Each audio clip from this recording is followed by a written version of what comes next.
Hey everyone, and welcome to Startup Savants, a podcast brought to you by Truic. I'm Annaka. And I'm Ethan. If you're a returning listener, welcome back. And if you're new, this podcast is about the stories behind startups, the founders who run them, and the problems they're solving. Today we're joined by Matt Blumberg, founder of Bolster and author of Startup CEO. If you haven't read Startup CEO, this episode gives a great primer on the value that the book has for leaders in the startup space. Absolutely. And Matt also talks about his startup, Bolster, which provides a platform for startups to find and hire executives.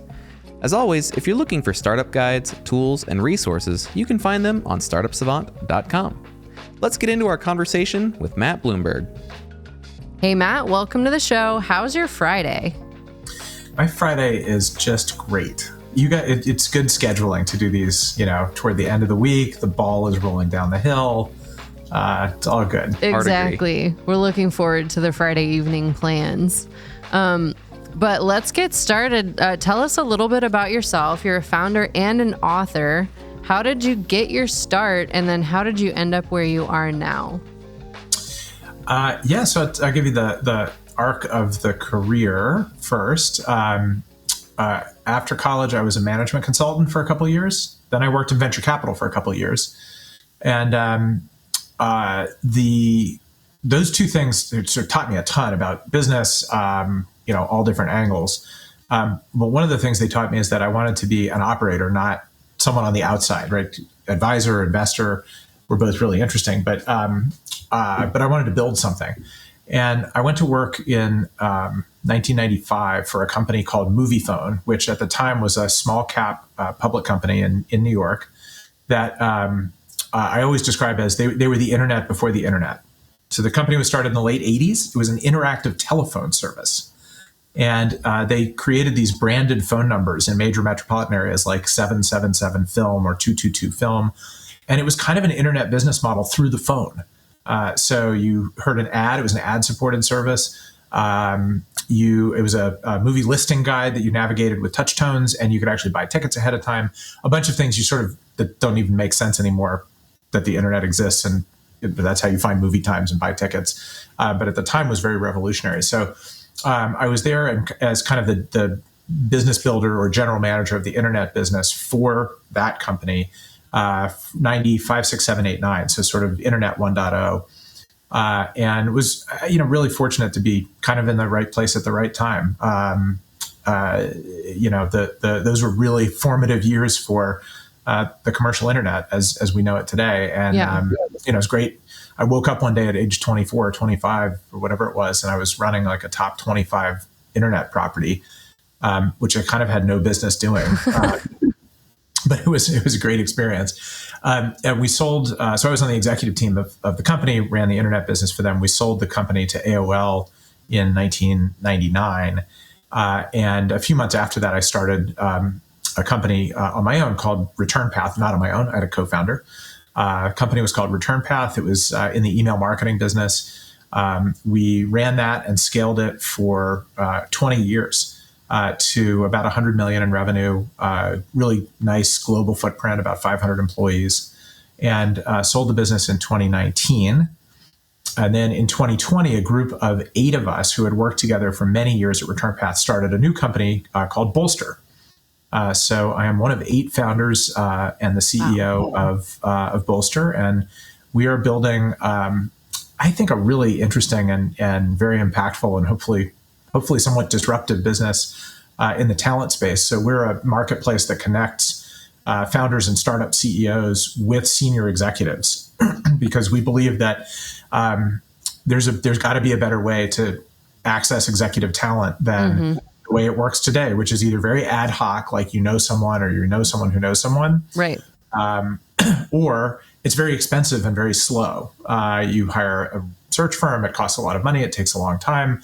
You end up with a very expensive person, and the needs of startups are really, really different than the needs of larger companies or even middle market companies. And being able to get good executive talent on demand, if you need someone for an hour, for a project, for a day a week or a day a month, this is a better way of doing that. And if you need someone full time or you need someone to be on your board, it's a much lighter weight process that we go through. So that is what we're doing now at Bolster. We're 2 years into the journey, and so far so good. Yeah. Well, but as it relates to your mission, what's interesting is that we are business builders and founders and entrepreneurs, but we also serve founders and entrepreneurs, and that's kind of our world that we live in. Yeah. And so I do remember Movie Phone, because it's Movie Phone with an F. With an F. And I was like, do I remember this? Yes, I do. And you called the number and they would give you what listings were on that night. I don't know. I was like, what a memory from like 1996, or when I would have been using that as like an 8-year-old. So where in your career arc did writing books and sharing your knowledge come into play? Yeah, so I started a blog, which is startupsavant.com. And I started writing it in early 2004, which was kind of the beginning of blogging. I think blogging started in 2003. So it was fairly early on in the scheme of CEO blogs. And I did it mostly because that was the point at which I started mentoring other founders.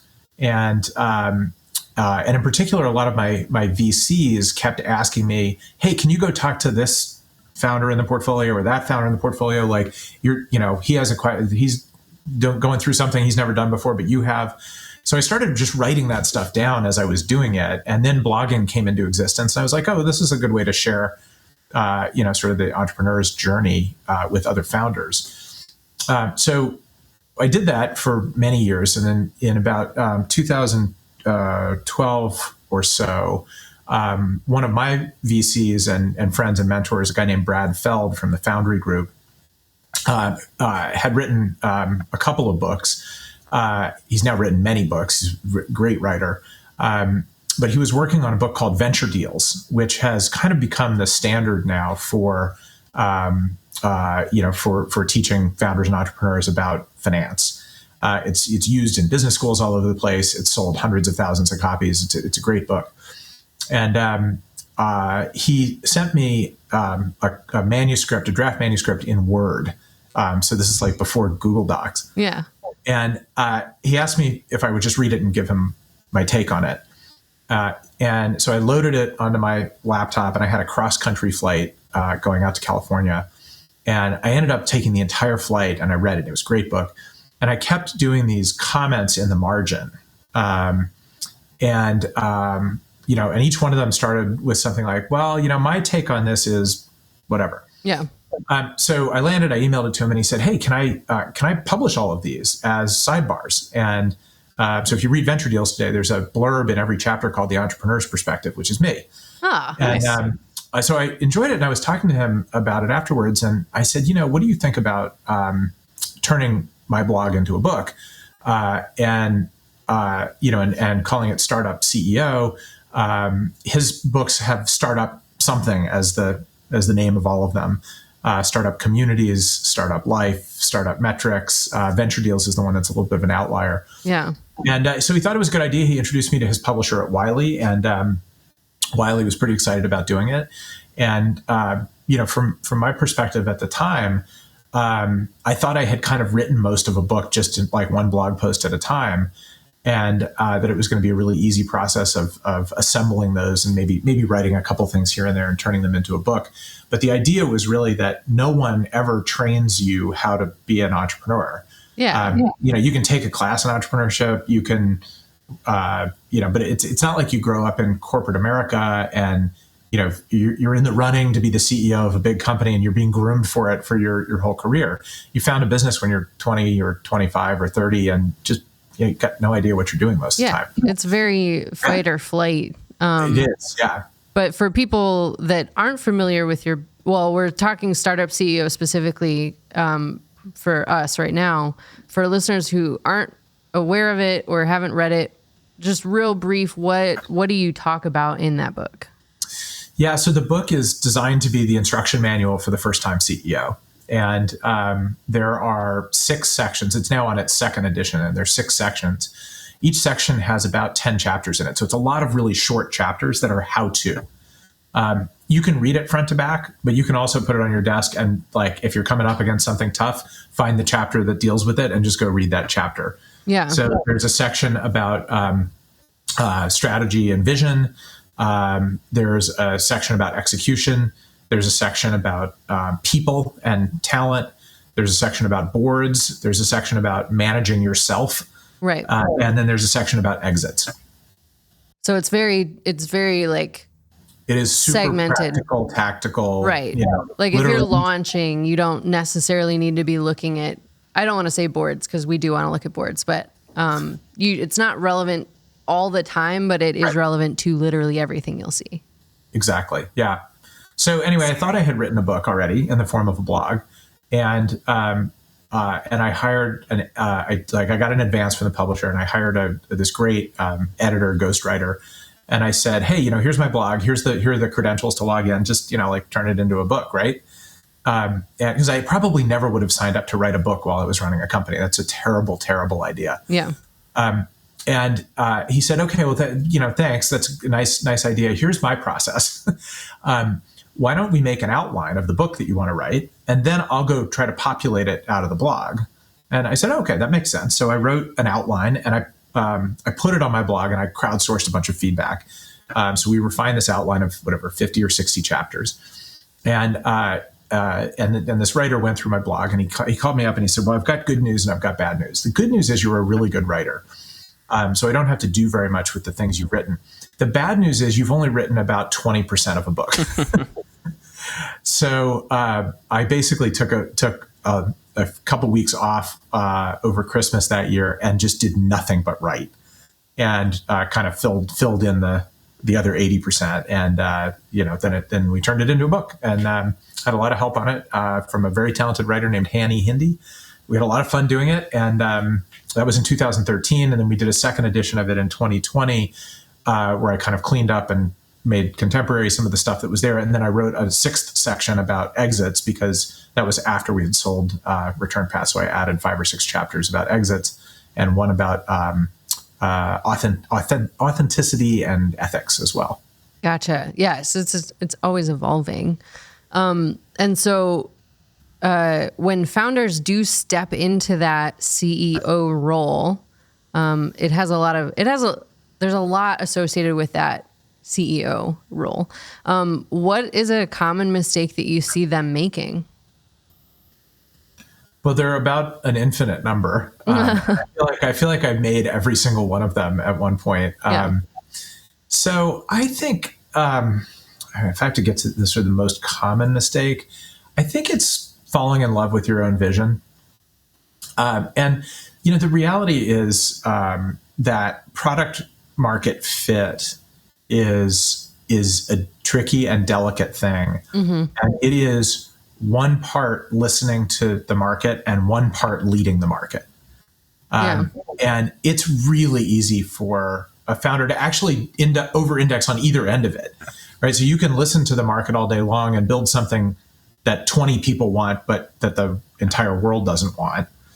You can also be really stubborn and say, no, I know better than they do. Yeah. And I've got a vision of how to be so disruptive that they're never going to, customers are never going to understand it until it's built. Yeah.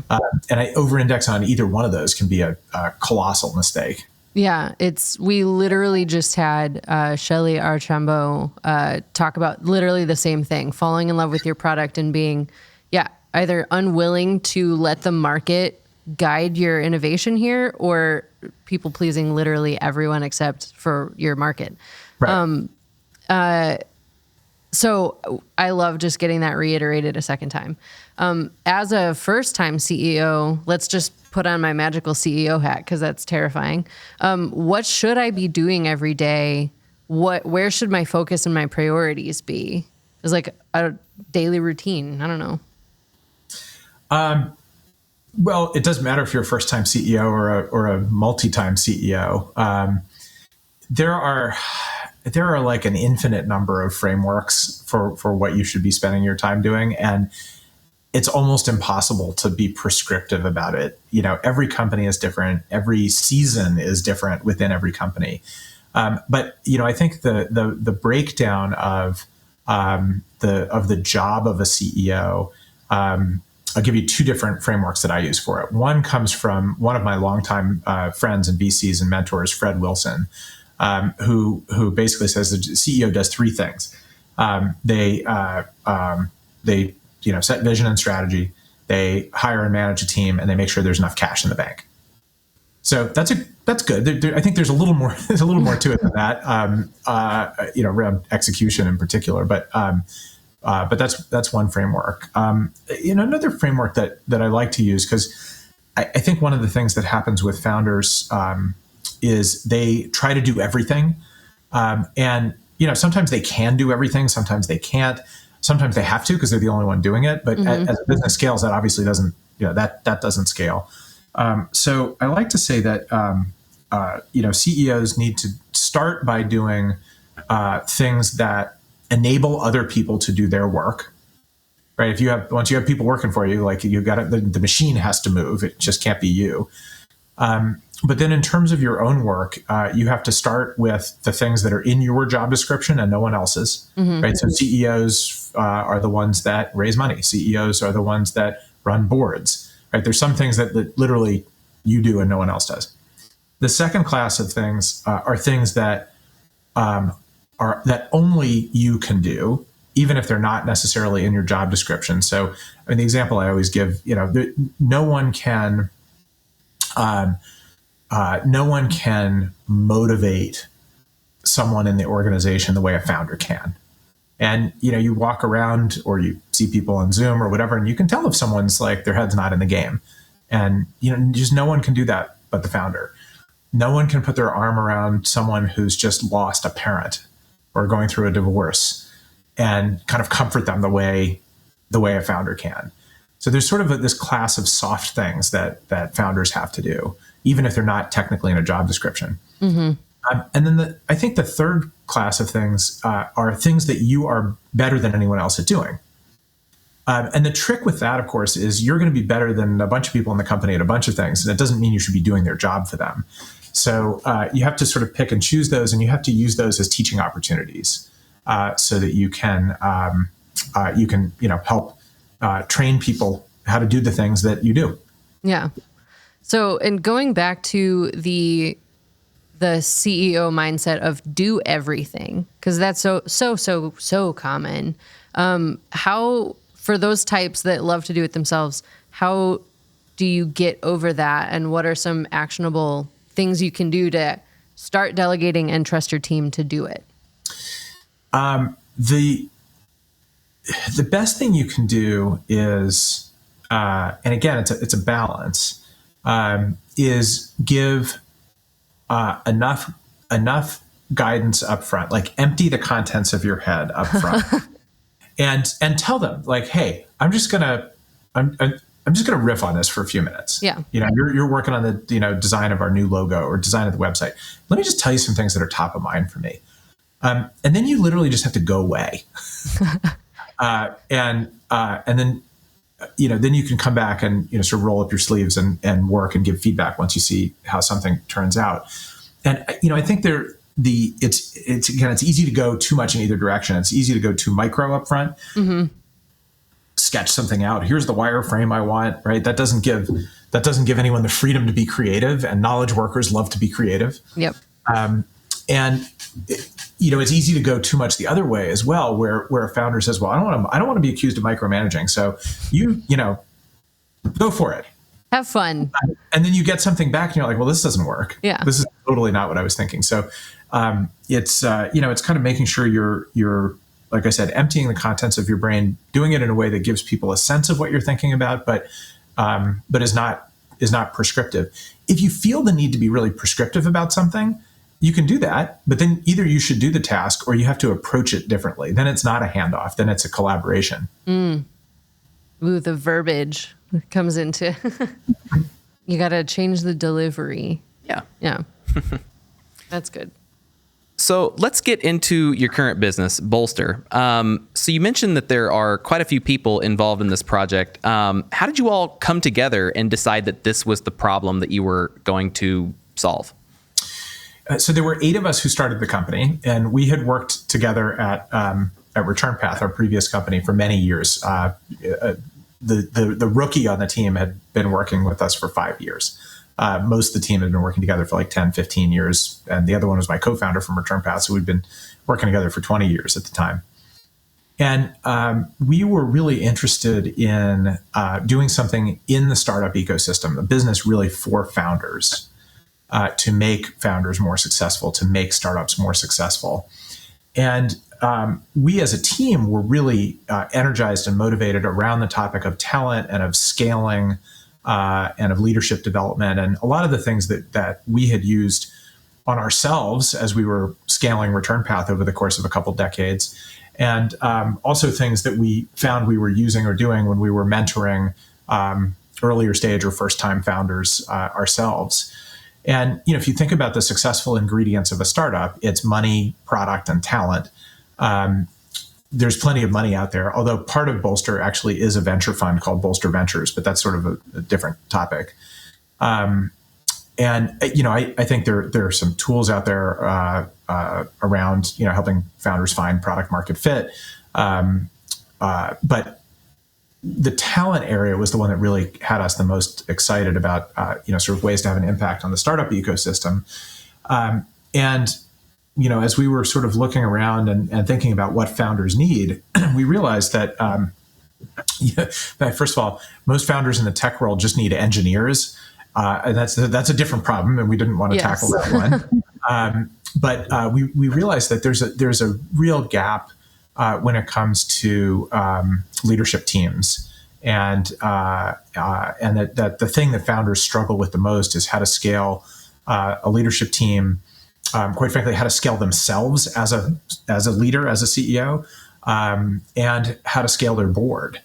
And the common ingredient in all of those things, leadership team, mentoring and coaching and board, is experience and experienced senior executives. We realized that the model was just kind of broken. Like the way that people access senior talent, there had to be a better way. So we got very excited about that and started putting the pieces together of Bolster in partnership with our investors. We have a great cap table that includes the syndicate that backed our previous company, which are some top tier venture firms like Foundry Group and Union Square Ventures and Costa Nova Venture Capital. But we also partnered with High Alpha, which is a B2B studio. And we partnered with Silicon Valley Bank, which is the market leader in banking, startups and VCs. And those two organizations have been very additive as well in terms of helping us think about the ecosystem and how to approach it. And at the end of the day, we want tens of thousands of founders using Bolster and hundreds of thousands of executives in it. And we're well on our way, but it takes a village. All right, so let's get tactical. You mentioned scaling yourself as a CEO. Tell us how. How do we do that? So so this is actually one of the sections in Startup CEO on self-management. I think there are a bunch of tools in the tool belt there. You don't necessarily need all of them, although you certainly can use all of them. I think the first thing around scaling yourself as a CEO, though, is coming to the recognition that you need help scaling yourself. Back to the point of there's not really much of an instruction manual for the job. The best CEOs, the ones that have really figured out how to scale, are the ones that are students of the game. They're students of the craft. They want to get better at being a CEO, they're compulsive about it. They spend a ton of time at it. They read everything they can get their hands on. They go network with other CEOs all the time. They're asking questions. They're looking. They're listening. They're learning. They sit with another CEO and they'll say, "How do you do X, Y, Z? What time do you get up in the morning? What's your exercise routine? What do you read?" They're just trying to absorb and get better. So that spark has to be there. And that is one of the things that separates the kinds of entrepreneurs that are great at starting businesses from the kind that are great at starting them and running them. But once you have that, like once you're committed to scaling yourself, there are a handful of tools. It starts with coaching, and it starts with mentoring. And those two things are a little bit different. You can have a coach and a mentor, and occasionally they can be the same person, but more likely they're two different people. And you think about it. I'll give you a sports analogy, although I try to stay away from them, but this one should be pretty accessible. Oh, they work well.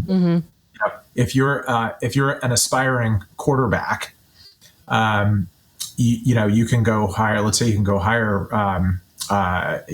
Bill Belichick to be your coach, but Tom Brady's going to be your mentor. And I realize Tom Brady doesn't work for Bill Belichick anymore, but one of them is going to teach you how to do your job, and one of them is going to teach you how to be an athlete.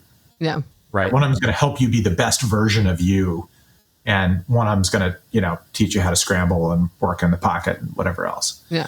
And so being a CEO is the same. There are wonderful coaches out there that help you think about how you show up as a leader and how you communicate and how you listen.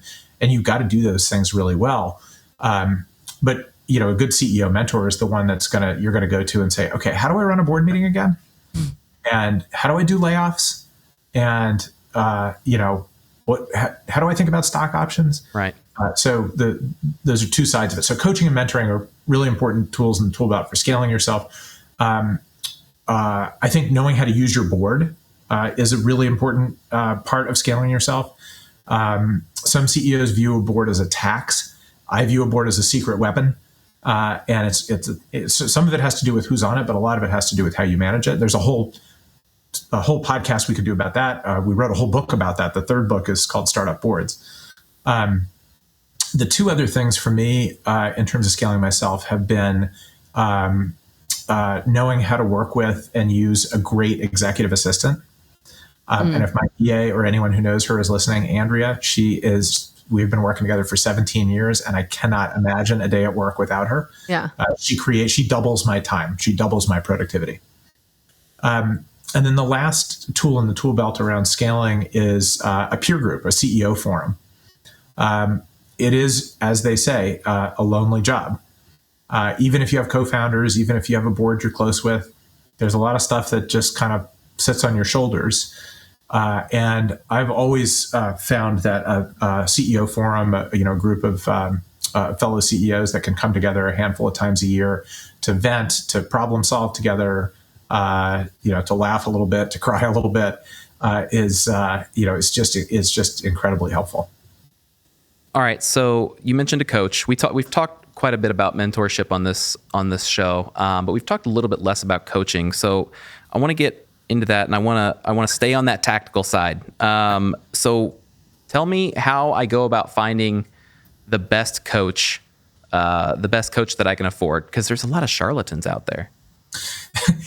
There are, and the interesting thing about it is people use that word a lot. Right. That's not a contemporary, tech word, but it comes up a lot when people talk about people talk about coaches. There are other ways to find a coach, but you can find a coach on Bolster. So Bolster has 500 or so CEO coaches, and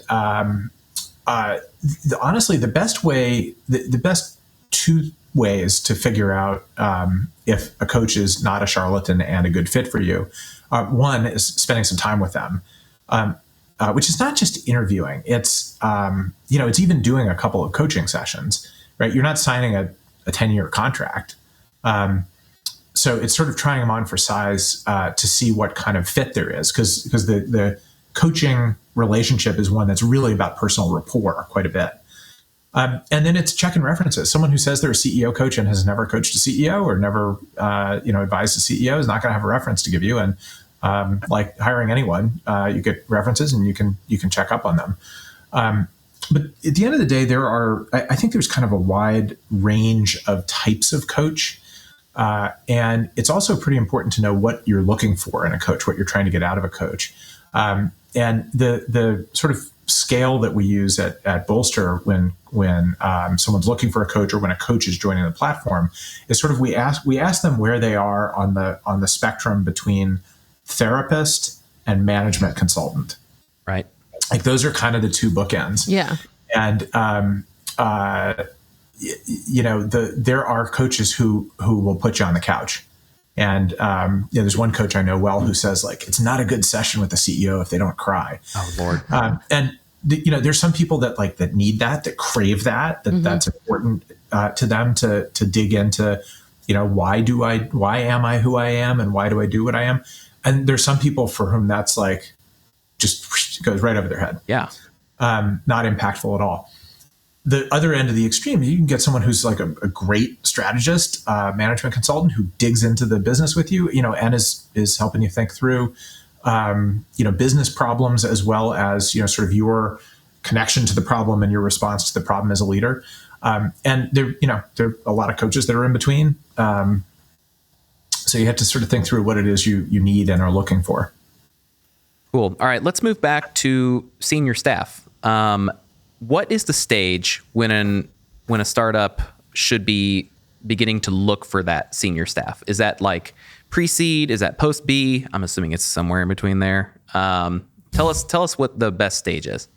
Yeah, it's so the second book, Startup CXO, is all about this, and we could talk about that in great length. And each function is a little bit different. It depends on the business, but it starts with you as the CEO and what your skill set is, and more important, what your skill set isn't.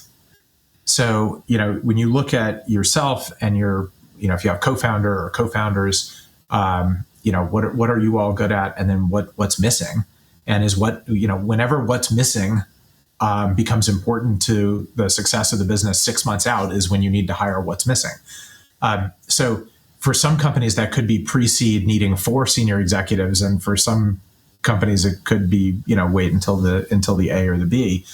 It's actually one of the things that drives the business at Bolster is this concept of the fractional executive, because the fractional executive lets pre-seed companies access the talent of a Series B company without all the costs, because you have someone part-time. So I don't know that there's a crisp answer to your question, but the test that I always use, and we talk about this a lot in Startup CXO, is when you wake up in the middle of the night worried about blah, that's probably when it's time to bring someone in who knows something about blah. All right. Well, I need people now. I'm heading to Bolster. I'm getting a team because I'm waking up and I'm worried about blah. Yeah. Yeah. It may even be a second degree. It's like you're worried about blah and you actually don't even know how to think about it anymore. Right. Like you're worried about cash. Like entrepreneurs are worried about cash all the time. Fine. But it's when you worry about cash and then you realize like, God, I don't even have a handle on that. Right. Like I don't know how much we're burning. I don't know what's going on with collections. Like then that there's a trigger around that, which is like, oh, I think someone needs to know that. For sure. It's like people have a hard time seeing the forest for the trees. Well, some people have a hard time seeing the trees for the bark. So that sounds like the point to me when you need to run off and figure out somebody who can help you out. That's right. All right. So I'm going to ask you the same question for boards. Do all startups need boards? When should I start to form, my board? All startups need boards, and you should start forming it when you form your company. Sweet. I think this is one thing that founders get wrong quite a bit. You have a board on paper because you have to when you incorporate somewhere, and you say, okay, the board is me.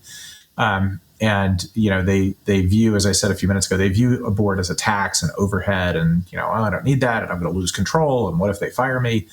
And the reality is, a good board does so many important things for a company or a CEO that you have to put effort into it to build it and to manage it. Right? Garbage in, garbage out. So if you want good stuff out of it, you have to put some energy into it. But I'm a big proponent of having a board from day one, of having independent directors from day one. If the board is 3 founders, it's not a board. Right. That's a management team. But bringing in independent directors early, obviously, if you take venture capital, you're going to end up with VCs on your board, but you want a balance between independents and directors. I think it's just useful from day one. Should we be limiting our number of board seats, or do we need to bring on as many people as possible to, offset those VCs? So, the customary progression, and it doesn't mean it's mandatory, is sort of 3-5-7, right? So you have a 3-person board really early on. Once you've taken some VC pops up to 5. It stays at 5 for a long time. When you get to be late stage, you go to 7. If you're going public, it's 7 to 9. By the way, you can have an even number of board members. It doesn't have to be an odd number. Excuse me. So my rule of thumb is what I call the rule of ones, which is add independent directors from day one, one member of the founding team or management team on the board, and then for every VC, every one VC or one investor, add one independent.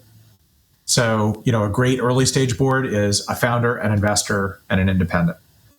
A great mid-stage board is a founder, 2 VCs, and 2 independents.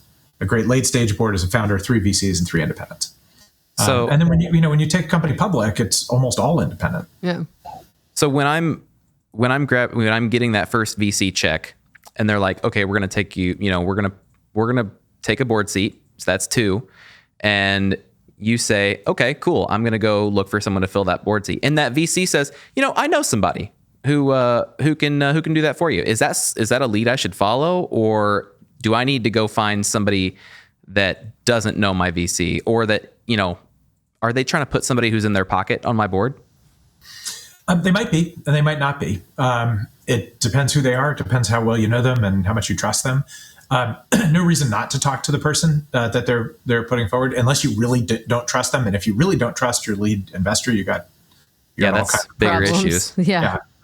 But look, VCs tend to have great networks of executives. So no reason not to meet people that they want you to meet. But I would always advise founders to set their governance up so that independent directors, they have to be able to either have the full say over them, or at least they have to be mutually agreeable. And it's the name, independent director. Right. You want someone who is independent. And you want someone that can be, a good balance to a VC. So, some VCs will put tremendous people in front of you that act very independently, and some won't. And you gotta make a judgment call there. But like any hiring process, if you're hiring an independent director, it's the same thing. Think of it as hiring a senior executive. You want to talk to a lot of people, right? You want to have a diverse funnel, so you see lots of different backgrounds and lots of different points of view. And you want to spend a lot of time thinking about the construction of your board as a team, the same way you think of the construction of your management team as a team, and think about what skills are missing. And we have a whole methodology at Bolster when we take a CEO through a board search of helping them really narrow down the persona that they're looking for. And then we'll have them go talk to 10 people. So one more question on boards, and this may be really basic, but how are board members, I'm assuming that aren't, a part of that leadership team, how are board members incentivized? How are they compensated for being on the board? So in private companies, it's just with stock options. It might be RSUs or restricted stock or something, but it's a stock grant that there's a whole methodology around how much and whatnot. But the rule of thumb is it's about half of what an executive would get. So they have some skin in the game, but they're not on your payroll. Gotcha. And I had just learned the term fractional yesterday, which is such a fun word to say, but I didn't even know that it was a thing that you could get someone kind of in a pinch. It's a thing. I was like, all right, sweet. I need a fractional house cleaner. And in doing research on Bolster and everything, you have your competitive edge is a matching algorithm. How does that work, and how does that help fit the right executives in with your team? Yeah, our construct is 3 different things put together. It's the marketplace, right, which is the matching algorithm and the data and the taxonomy and all of that. It's the network itself, right, the tens of thousands of executives. And then it's tools. It's workflow SaaS tools on top of it. So the 3 things are enmeshed, and I don't know if the competitive edge is any one of them or the combination of all 3. But fundamentally, when we you can sometimes as a CEO, exactly what you want. Mm-hmm. Right? You're a Series C company. Your CFO quit. You need a new CFO. The person has to be full time, and you kind of know what the job is. Yeah.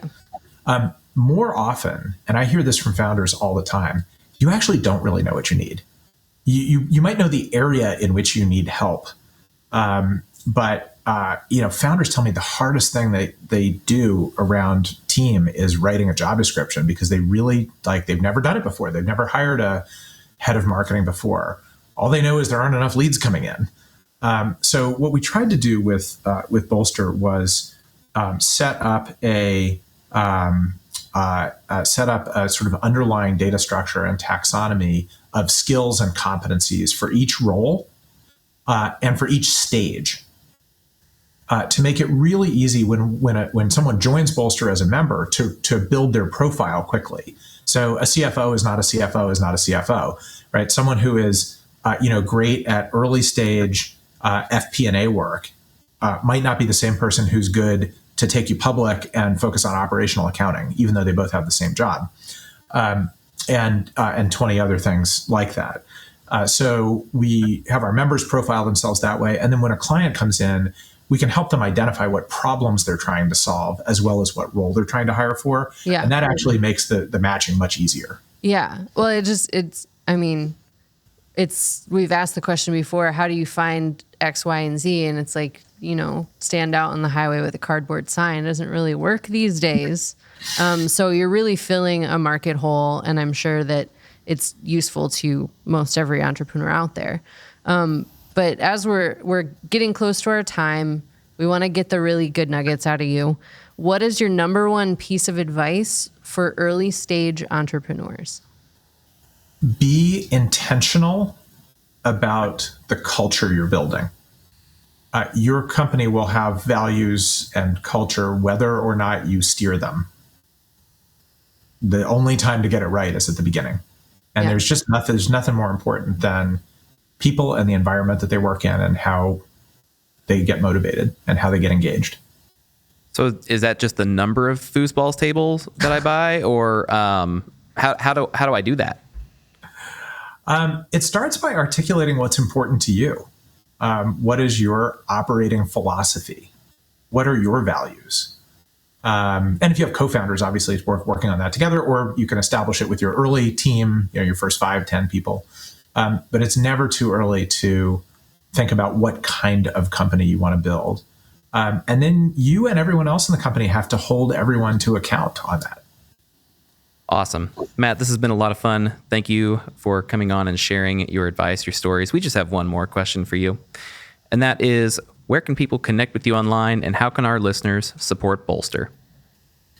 My blog is startupsavant.com. You can subscribe I post about once a week, not too much, but you can subscribe by email or RSS. My email is matt@bolster.com, and you can join Bolster as either a member or as a founder or client for free. You only have to pay if you're a founder and you hire someone. Awesome. Well, we're going to put all those links and email addresses and everything else in the show notes. But that is going to be it for today's episode of the Startup Savant podcast. Thanks for joining us today on the pod. So, I've got a little something special for today. Are you ready for it? This episode of Startup Savants was brought to you by you. Yes, that's right, you, dear listener. You provide just the type of support we need to plan, build, and deliver these conversations. And this support comes in the form of ratings and reviews. YouTube, Spotify, Apple Podcasts, even Pocket Casts. We're not picky on the flavor. We just want to keep receiving your love. And as always, thank you for being you. For tools, guides, videos, startup stories, and so much more, head over to truic.com. That's truic.com, TRUIC.com. See you, folks.